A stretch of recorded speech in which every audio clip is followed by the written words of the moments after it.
how do you put yourself in conditions where you can build institutions of civic society, get involved in local government, put down roots like for yourself, hopefully for your kids, in a place that has a good long-term trajectory where you and your family and your friends can have a good, thriving future and actually like embody and practice just a better way of life. Mm-hmm. We have an opportunity to acquire pretty significant material holdings in a small town in the Eastern Highland Rim. And we've got some really cool people lined up who are going to be joining the project, moving there. The whole point of it is to plant a flag and say this small town is where, you know, our people are gathering, and the question is who's going to grab the land? Is it going to be good based people who want to build something inspiring, something that's culturally authentic to the region's history, or is it going to be, you know, Bill Gates and BlackRock and, you know, hippies from California? Yeah.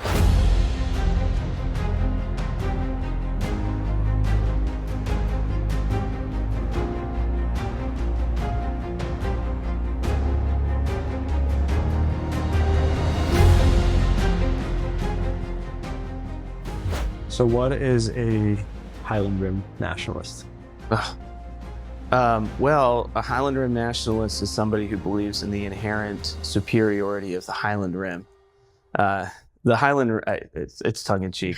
The Highland Rim is a very underrated, like kind of unknown region of Tennessee. Nashville sits in what's called the Nashville Basin. It's this like flat area in the middle of Tennessee. Nashville is surrounded by what's called the Highland Rim, which is like an elevated, it's not really like mountains, but it's kind of an elevated region that surrounds Nashville, actually just goes in a total circle around Nashville.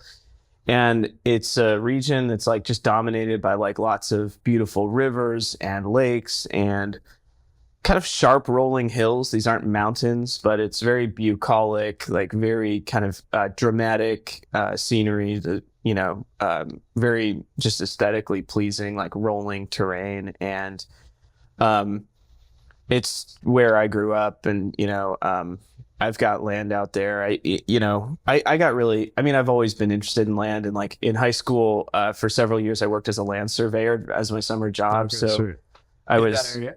oh yeah. Yeah. So we were often like, you know, doing a boundary survey of like 1,000-acre farm or whatever. So you're, you know, clambering through the woods and, you know, encountering all kinds of wild stuff out there in the backwoods, and, you know, and just seeing some beautiful areas and, you know, climbing. So I got to know that whole region very intimately, you know, just from like very directly, boots on the ground. You know, I went on to law school and was like, you know, a busy professional. And when 2020 hit, you know, I think everybody like started instinctively like wanting to buy land in 2020. Could be me.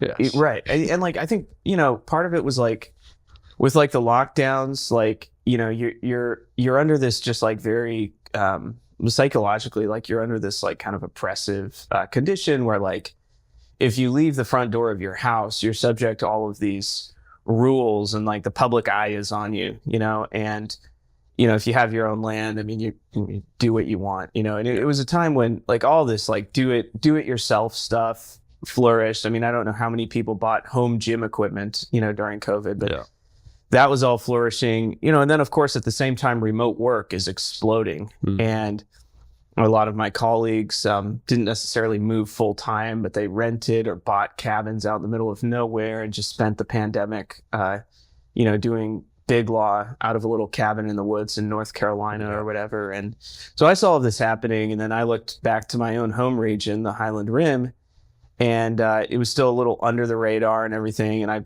personally bought in a lot to that region at that time. And then as part of that process, you know, started doing some land deals with my dad, who's, you know, in that region as well, and has been a real estate operator for some time. That grew into this company called Ridge Runner that me and my dad run. Ridge Runner has about 700 acres in southern Kentucky. It's in the Highland Rim region, right along the Cumberland River, right over the border from Tennessee, about two hours northeast of Nashville. and we got some great deals up there, in the last 18 months. Be just jaw-droppingly beautiful property. And what happened in the market is obviously in the COVID pandemic and the lead up to today, there's been a handful of states that have just totally exploded, and it's kind of localized in some of those states. But you saw Idaho explode, you saw Florida explode, Texas, where we're sitting right now, exploded, and Tennessee, especially in the Nashville area, exploded. But there were a lot of parts that have just saw more modest gains. And we especially liked Southern Kentucky because what happened to the real estate market there was very modest relative to kind of national averages. What do you think that is? I mean, I was surprised. We went to a recent trip out there and project, but it was stunning to me just how idyllic that area is for what you're saying. People were like, I want to have land, I want to get out of the big city. Yet it's still somewhat under the radar. Why is that? Well, it's weird. I mean, in the West, everybody's used to like, I'm going to buy some land out in Montana and I'm going to be 3 hours from an airport, and they're totally fine with that. But like in the East, everybody's standard for how remote something is like much stricter. So like, 2 hours outside of a major city in the East, like just culturally, people view that as like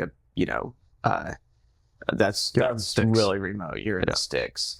So part of it is that, I think part of it too is like, in the West, a lot of it's developed by migration, very low density, and then there's migrants coming in.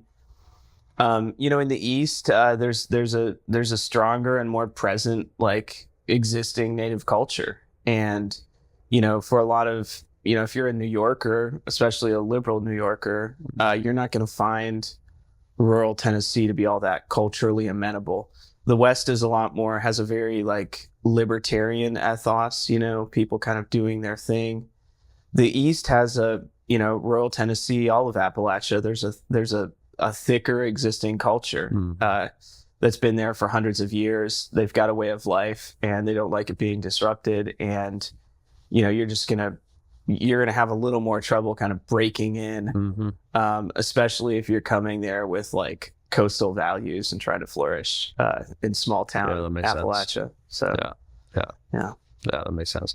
Talking to some of the guys that we saw at the trip, they expressed this where the locals may not even consider themselves like strong conservatives or based or the right wing or any of that stuff. They just know the world is built in a particular way, and if you come and tell them, though, Sally has 2 dads or whatever, they're gonna be like, what are you talking about? It's not a thing. They may not have the theological convictions or the philosophical know-how to explain the whys, but it's just sort of built into the soil of the region. There's some very thick social conservatism that it's the most church-going part of the country. It was the hotbed of the Second Great Awakening. A lot of the churches that people go to were planted by circuit riders in the 1830s, and then developed into churches. And, a lot of these have bivocational pastors, they haven't gone to seminary, but there's some beautiful old tradition preserved in a lot of these places. One of the most American forms of singing hymns is like the shape note hymn singing tradition. And like, it's kind of, there's like associations for this, and, people from cities like LARP and do shape note singing. But in the country, there are some like legitimately some small country churches that still just do it. They just know how to do it. They have an a cappella. Maybe they don't have some of them don't like instruments, and some of them just, they don't have like money for an organ or whatever. Right. And so they all know how to, from birth, they're kind of going to a church where people are singing parts in harmony, and they just know how to do it. And so you got that. And then the other thing is like a lot of these like tiny little country churches are still reading and preaching out of the King James Bible.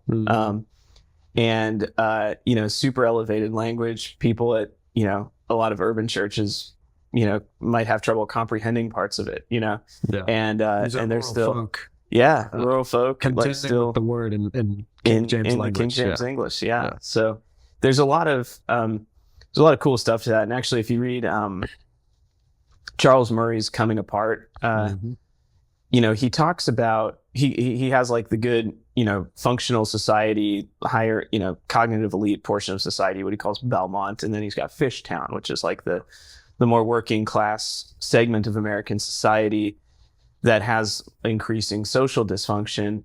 And like he says, the one kind of caveat to the social dysfunction is like the heavily churched working class. And you know, it's striking. I mean, to a Christian, like none of this is surprising. Like this is what you expect. Like, oh, these people are steeped in the word.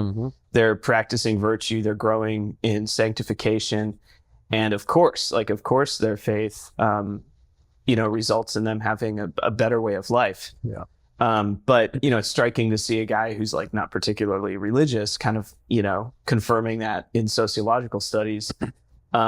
You know, and even like the things like, you know, this is a region that has a lot of trouble with addiction, with, you know, substance abuse.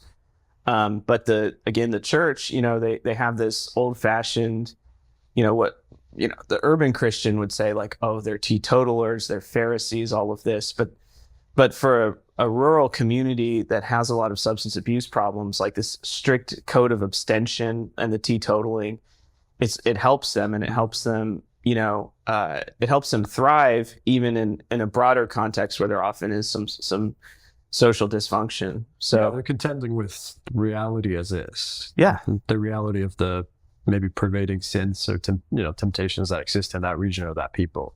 I mean, exactly. About I mean, that. this you know, this part of the country was settled by Scots Irish. The studies say that the average, like man, woman, average pioneer drank a pint of whiskey a day during the settlement period. Okay, and like that's your context. So that's a lot of whiskey. Yes. You know, Yeah. and you know, so yeah. I mean, it's just over time. You know, these churches and like kind of the simple country faith, which, you know, maybe you could find some stuff to disagree with and critique for sure, but you know, it's been a solid foundation for that existing community in Appalachia. Yeah. And you know, and that's part of why it's not a crazy place like a lot of urban areas are. You know, you just don't, you know, you're not gonna go there and see rainbow flags all over the place. Right. And, you know, the crime is you know, the crime is quite low relative to, you know, typically you go to a working class area, you'd expect to see really high crime, but Appalachia, not rich, but it's also pretty low crime. Yeah. So Ridge Runner. Yeah. So you bought land personally. Then you start Ridge Runner with your dad. Your dad's awesome. We should have him on the podcast at some point. But your personal purchases, Ridge Runner, then this coming project that we're potentially what we're doing with New Flag. Yeah. Why don't you talk about that? So so we just, where we're at now, you and I and a whole a crew just got back from a trip, and we hardly crew of men. Yeah, we have an opportunity to acquire pretty significant material holdings in a small town in the Eastern Highland Rim. That's as detailed as I'll get for now because we haven't bought it yet. So like I can't. And we've got some really cool people lined up who are going to be joining the project, moving there. You know, and the whole point of it is to plant a flag and say this small town is where, you know, our people are gathering. It's you know, there's the big sort has just created this demand, like, and it's not abating. Like 5 million people have moved since COVID started, and according to studies 20 million still want to move. Of that 20 million, many of them are conservatives who want to get out of a city and get out to a rural area. The demand for where you want to move is highly politicized. So like 66% of people that are right of center want to move to a small town or the country, and only a third of Democrats do. So Democrats, this is anecdotally true, but this is like Pew data, so we have hard data on it. But Democrats overwhelmingly prefer the city. Right. And so there's a very politicized angle to it. And then, you know, I mean, the other thing, like the thing that's when people cite the reasons why they move, politics and cultural issues are always in like the top 5 or 8 issues driving the reasons for moving. And this makes sense. I mean, it makes sense for me anecdotally. Maybe you've got stories too, but like some of the differences that we have culturally now are such that they like impact where you want to live. Like I don't, California, if you're in California, the state can take your kid and trans them without your consent. For me, that's like, I don't really think like somebody with kids should live there because of that risk that you're putting on your family. I think it's, at this point, it's unwise. I think in a few, maybe even months, it will be like explicitly dangerous. Like you should not live there. Yeah. And like, and it's one thing to merely sort of play defense, right? That like we're talking about the defensive aspect, but then like on the positive side, like how do you put yourself in conditions where you can build culture, build institutions of civic society, get involved in local government, put down roots like for yourself, hopefully for your kids, in a place that has a good long-term trajectory where like you and your family and your friends can have a good thriving future and actually like embody and practice just a better way of life. Like this is this is the most natural human thing actually in the world. It's like history is replete with examples of people doing this. I mean, this is what the Pilgrims did. Like they weren't, they were in England, they were getting persecuted in England. They went to the Netherlands. They weren't getting persecuted in the Netherlands, but they quickly realized these conditions aren't like conducive to a good way of life for our community. And so they ended up taking this swing where, it was this partnership of pastors and community leaders and financiers, right, who funded like the Mayflower to go found the Plymouth colony. Yeah. So, it's something that's happened quite a bit throughout history. And, like basically the opportunity with this project that we're doing is to gather a really cool group of people who just, they want to develop, advance, love a particular region, put down roots there and grow together, and grow with that region. And yeah, what I love about that is that it also, you mentioned it's the most natural human thing. It goes against the unnaturalness of hyperglobalization. Yeah. Like over the last 30 years or so, COVID certainly was an accelerant of this. People returning to, local matters. Like who my sheriff is matters more than who my neighbor is, matters more than maybe who's my senator or who my president is in my immediate experience of life, right? And you had even, I guess, you mentioned some colleagues, maybe they weren't fully conservative, but even they realized like my physical presence in a particular region has dramatic effects on my daily experience and that of my kids, which again goes against just sort of go with the flow, hyperglobalization, return to the local, return to who are my neighbors, who do I do life with on a daily basis. Living like that, I lived like that in Idaho with my wife for a bit, and it was incredible. And I think more people are wanting to pursue this kind of living. Yeah, and there's what I call a secular trend toward affinity-based communities right now, and that's on all sides of the aisle. There's a really high-end community outside Atlanta called Serenbe, which is sort of centered around like a crunchy, yoga, hippie lifestyle, very high-end custom homes, 30 minutes outside of Atlanta, beautifully architected, really nice. I mean, it's an aesthetically very nice community in a lot of ways. But remote work has really detached, it's kind of flipped the order of operation in which people make a choice about where they're going to live. They're now more than in the past. Like first they're going to say, who do I want to live around? Who do I want to be my neighbors? What kind of natural beauty do I want to be around? Right. Those sorts of things, and owning land, those sorts of things are sort of higher in priority than like, is this a little further from my job or whatever? And even on this project, like gotten very strong preliminary interest. There will be, we're talking to some job creators who are going to create local jobs, but then there's also going to be, remote tech workers and whatnot. Yeah. who move in, and this is the other angle. Like, this is a part of the country where there's been a sustained brain drain for 70 years, right? Like the global economy has gotten very good at like sucking high performers out. So like all these communities used to have local elites, local leading citizens, and increasingly, if somebody's like ambitious, smart, they get sucked out, and they get sucked out to the coasts. Tragically, in a lot of cases, they end up like adopting coastal values and kind of resenting where they grew up. So I think that, like Appalachia writ large, a lot of localities within it are going to they're going to regentrify. Partly it's enabled by remote work, and just the rising demand for land and all of this from people that are in a higher part of the market. And as a native of the region, my pitch would be like, if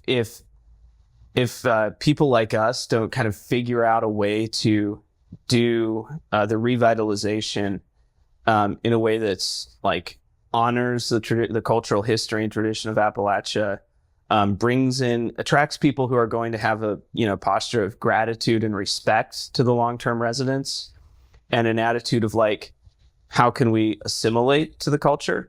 If you don't do that, then you're going to end up with a bunch of Asheville, North Carolinas. You're going to end up with a bunch of hippie enclaves with rainbow flags on Main Street, and nobody wants that. But the situation as it is today is like, we're on the cusp of, I think, a land grab in Appalachia, and the question is, who's going to grab the land? Is it going to be good based people who want to build something inspiring, something that's culturally authentic to the region's history, or is it going to be Bill Gates and BlackRock and hippies from California? Yes. So yeah. The other thing I think that's interesting about a project like this is this concept of own space. And you had an interesting thread about this recently, but kind of riffing off that. Folks, you're in a big city. We're in Dallas, for example. You can do well in Dallas, but if you want to really actively shape the direction of the city, it's just enormous. It's about 7 million people in the DFW area. Like, the state of Idaho is a quarter. The entire state of Idaho is a quarter of the population of the DFW area.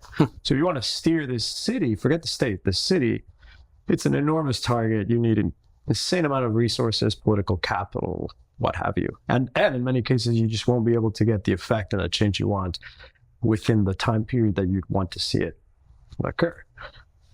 What do you think of that? Yeah, it is. It's like, there's trade-offs. Like, so let's say you're a high-performing young conservative man. I mean, if you want to get a job at like a big firm or something that's going to train you and give you high-end skills, you got to go to a city for it right now. Unless you have a remote working gig. Even then, training through remote work is tough. It's much better to get your training in person.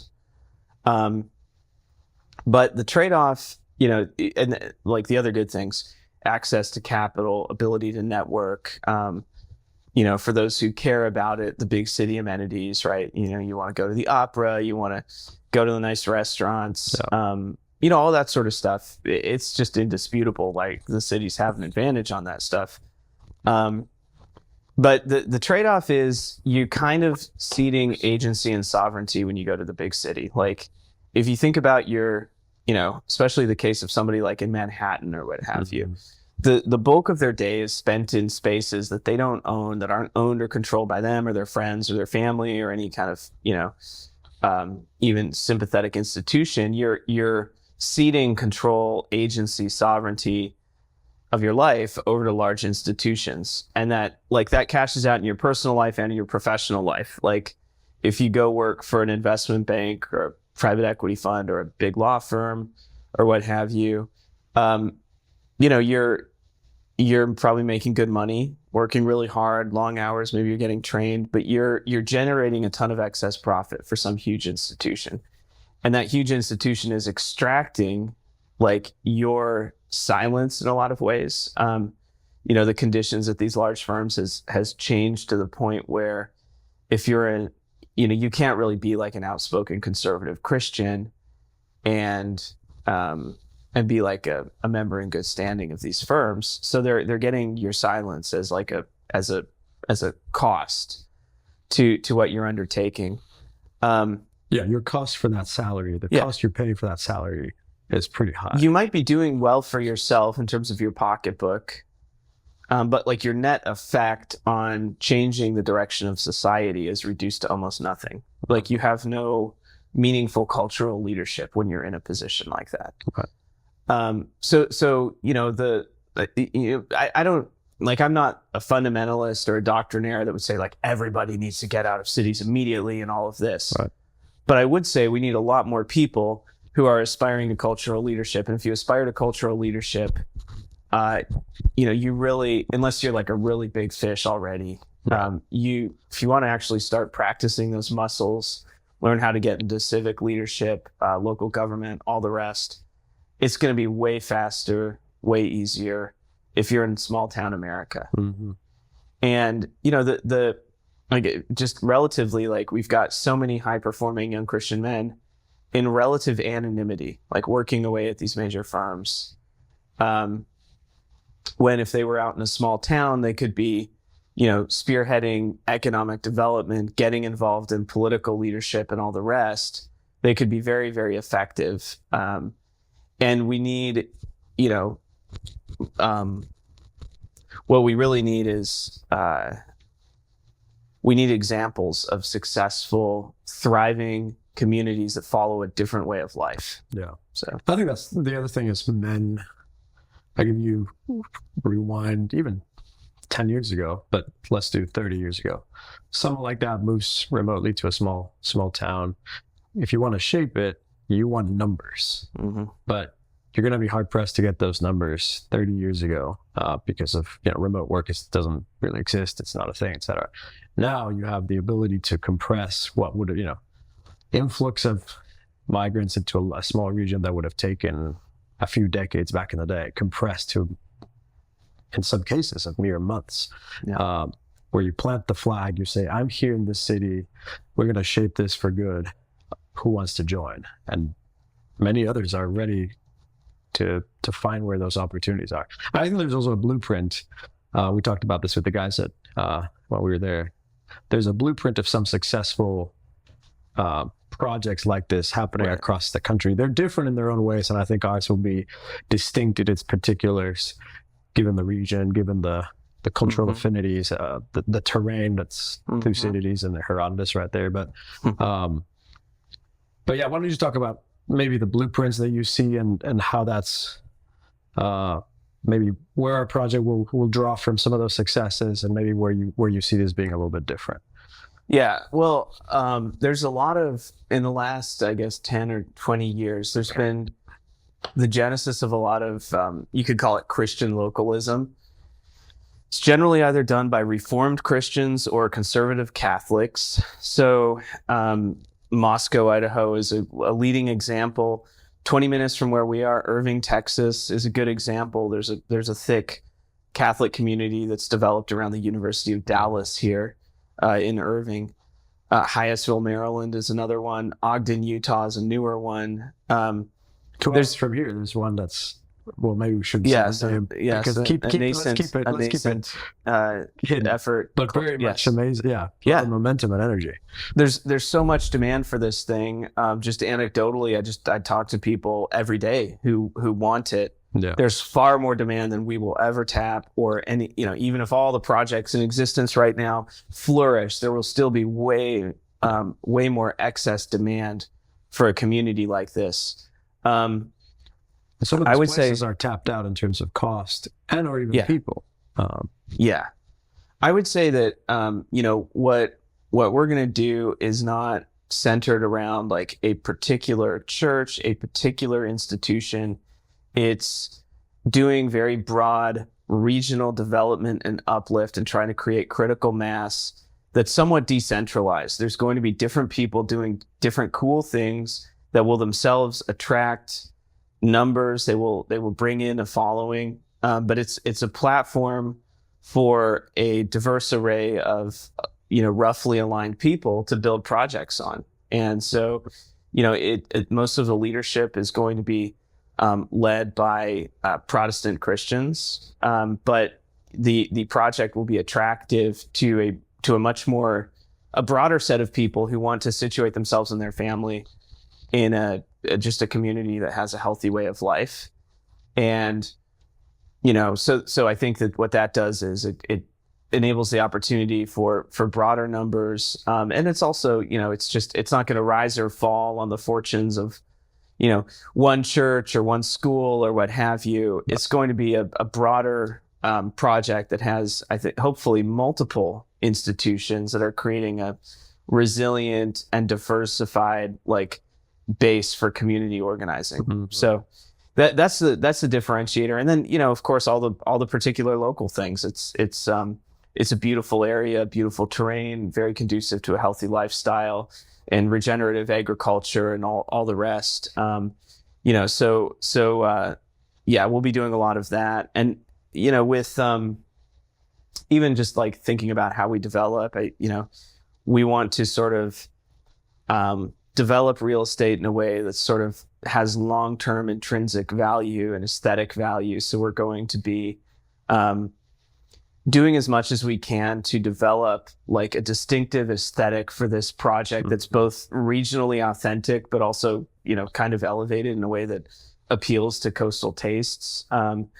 And some of it is just going back and finding older techniques for a lot of, construction, older ways of doing things. Mm-hmm. But core to the project is going to be, we're buying commercial real estate in a small town. We're buying some houses and we're buying a bunch of land. And with that land, we are going to do residential developments. And, we're trying to figure out right now, we want these to be different. We want them to be, for one thing, mixed income. Mm-hmm. Most suburbs outside of, for example, Dallas are mono income. I mean, this is a predominant model across the country, sure. Right? They're very granular. In Houston, where I lived for years, there was an $80,000 a year neighborhood, and the $100,000 a year neighborhood, and the $120K a year neighborhood. It's just ugly, and it's also just not a natural way for humans to organize themselves. And so we want to very intentionally develop real estate projects that have mixed that allow for pretty mixed income levels, and all those various people to interact with each other. And in just from an aesthetic perspective, it's more beautiful if you've got variety, of housing and land, just diversity. It looks better. And of course, any real estate project that we develop, we want to be centered around optimally an architecturally significant church, and then looking at how we can help other sort of similar institutions, you build a building for a Christian school, or do you help, a grass-fed beef farmer set up an operation and have an old-fashioned butcher selling beef? We're going to be looking at how we can affirmatively help that kind of effort get off the ground to be the housing developers crassly call that an amenity. I kind of hate that way of talking about a church or a school as an amenity. I would put it more as an attractive community feature that draws people in. And then there's attractive in some cases, but in others it'll be sine qua non. We will not move there unless there is a good church. Absolutely. And that's why a lot of these rural towns, even today, the reason I and others that I know wouldn't move there is because the prices are amazing, all that stuff's great, natural beauty, but it just lacks. We need a good church. We need a few neighbors, maybe not hundreds of neighbors, but a couple of families that we can get along with. Yeah. All of this stuff draws those. Well, and that's a little bit, that goes a little bit to the breadth too, where we want, a lot of Christians have strong particularities in what they would consider to be a good church. Right. And, to the extent that you can have, your Baptist and your Presbyterian church and various, we don't, we'd like to draw many different, sort of denominational, Christian groups to have a broad coalition. and then within that, there can be like particularity around like a particular church community or what have you. Well, I mean, what excites me along those lines as a dad, if I were in a space like this, is all of that cross pollination across income levels, across industries. I mean, some of the guys that we were with on the trip, we have guys there that come from successful backgrounds in Silicon Valley and tech. Guys from also extraordinarily successful, but from manufacturing, the blue collar side. Some guys who are pastors, leading pastors. So a mix of income levels, industries, expertise, background, where all those people are representatives of those groups are in a small town living within 10 minutes of each other. My son can live in that space and interact with, and some of them may be Baptist, some of them may be Presbyterian, and that's just a natural way of living life that's rich, as opposed to, all our neighbors just work at these firms and we know we're all at this income level and we're all going to this church and we don't mix with anyone that's not in that group. And you don't think about it that way explicitly, but it's just how cities, suburbs especially, are organized. Yeah, it's and it leads to a very kind of bifurcated life where you've got like your professional life, your neighborhood life, and then your you may have church life, and those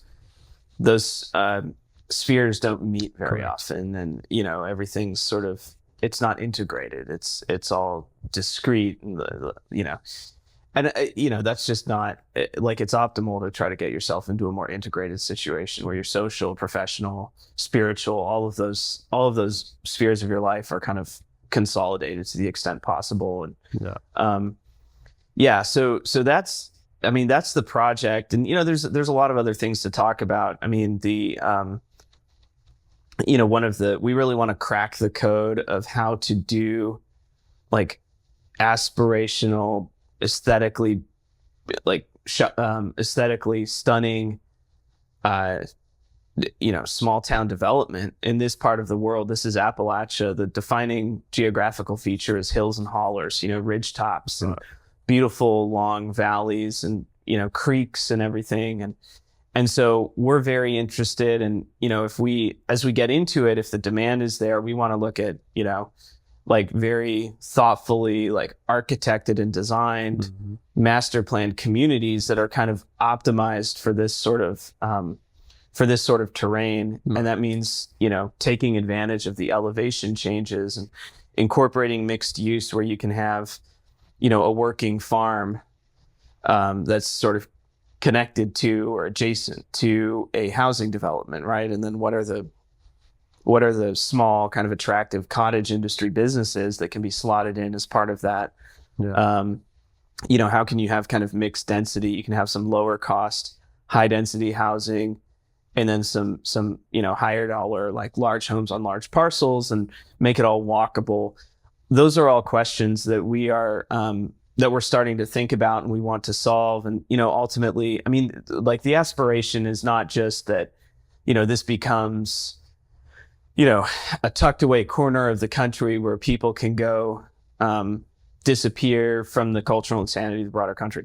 Like the aspiration is that long term, down the road, 20 years from today, we continue to do this. We're regionally focused. We can expand from there to, states and things like that.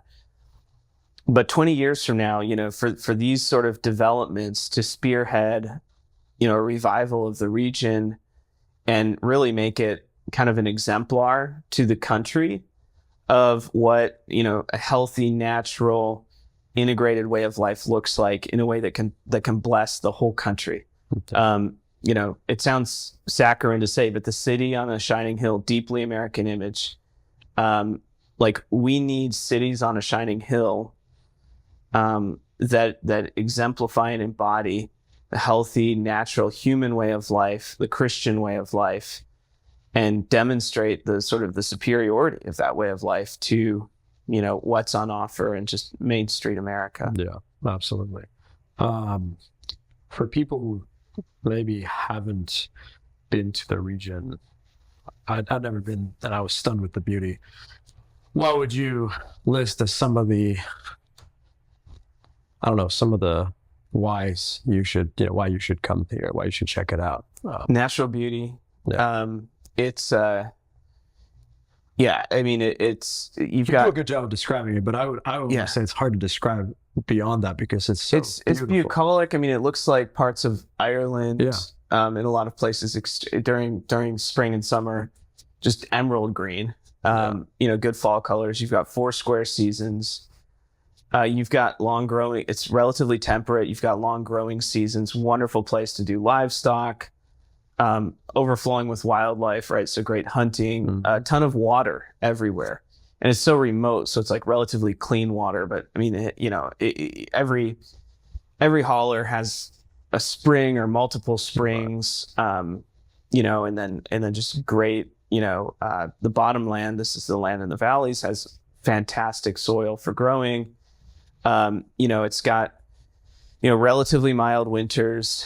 So for all those sort of like farmsteading or prepping, I mean, it's one of the best spots in the country. If you compared it to the West, for example, water is very scarce in the West. Winters are very harsh, short growing seasons. So, it's a really good place to do farmsteading and all of that. It's very affordable relatively to national averages and all of that. I mean, the Ridge Runner's got properties on the Cumberland River in Kentucky where, I mean, it's like a gorgeous river up there. I mean, just beautiful, clean, full of best trout fishing east of the Mississippi. And you buy an acre where you can like literally walk right down to, you own right down to the water. There's no buffer between you and the river. You can drop a line in there. You could put a boat in there and go down to Nashville, it's incredible. And that acre costs $45K. Oh, and you've got 1 gig internet and everything, right? So Yeah. that's the other thing is like this area, very rural, very undeveloped, but they've gotten a lot of grants. So there's 1 gig fiber optic internet all over Appalachia. It's actually amazing. Like I don't have it in my house here in a Dallas suburb, and it's like and it's all over these hills and hollers, which makes it very easy for remote workers. The other thing is like the people who live in Appalachia. It's this part that we're talking about is pretty sparsely populated. Yeah. It's hilly, low density. But it's safe, it's low crime. They've got a beautiful culture. Yes. In a very kind of simple country way of life. Like going out there, it just gives you an opportunity to like kind of get in touch with an older way of life, a more natural way of life, where if you move in, even if you're a city slicker, but your neighbor's a farmer, you go with open hands and ask like, hey, how do I build a fence on my land? And where should I buy cows? And, what do I do with this? And what do I do with that? People are going to be thrilled to teach, newcomers who come humbly, with the right attitude about like, how do you live here? Yeah. And so it's a warm and hospitable part of the country. And it's probably the part of the country that's the least like disrupted by the global American empire. If we're in Dallas, I mean, every major city is the same now, right? Like Right. There's no regional distinctiveness. I mean, it's like, all the same businesses, all the same accents, all the, this, when you land on the ground in Appalachia, it's very regionally distinctive. Yes. You know exactly where you are. And, that's something that's precious. Like even as like I'm advocating for people to move out there, that needs to be preserved like very intentionally. And, I would advocate that people who even want to consider a move need to be very intentional about assimilating, about picking up, preserving, maintaining the cultural norms of the area. But yeah, those cultural norms are a wonderful thing and really set the region apart from a lot of the rest of the country. Yeah, that was extremely striking on the trip. Just interacting with the locals, like it felt like a real place with real people with norms and traditions. Where, like you were saying, other places are now sort of homogenized. They're the same, no distinctives. This was unique. You couldn't find that anywhere else. No. So if people want to. People are intrigued by the project, want to get involved and or move there. What's next steps? Yeah. So we're not going to be making the location public for some time, because we're buying property, we're making plans, we're trying to get things pinned down. Um, but in the interim, if people are intrigued or interested, we're putting out a questionnaire. It's like, if you're anywhere in the country and you're sort of inspired by this idea and you think you may want to come in, like, you can fill out the questionnaire. And it's going to ask like a ton of questions about like, what kind of house would you like? And, like, how much would you like to spend? And all sorts of stuff like that, because we want to, like, we're going to have some really great holdings, and we want to know how to optimally like sort of design them for given like demand levels. We want to be responsive to what people want to, so if people are inspired by this and they want to help, like, honestly, like, just like state your preference, like tell us what you want. And if a lot of people do that, that gives us like a good direction of like, here's who we're designing for. And then it also, if a lot of people do it, it makes it, if we get a lot of interest, like that raises our ability to go, like take a bigger risk, right? Like, oh, we're going to spend a bunch of money architecting and designing a master plan community with all of these shared amenities and that sort of thing. That's a risky thing for a developer to do, especially in a part of the country that, that has a relatively sleepy real estate market as of today. Like, we want to do that, but in order to do that, we have to have a conviction that there's numbers, that there's demand, and we think there will be. But filling out that questionnaire and just like letting us know about your preferences and things like that, that helps us get to the conviction level we need to pull the trigger. Yeah, so we'll link the questionnaire in the show notes with this episode when it goes out. And then I guess soon after, we'll, as the project moves along, we'll make more details public, and folks can jump in. Yeah. So, all right, good stuff, man. Yeah. Santiago, thank you. Yeah, thank you. We're good to go.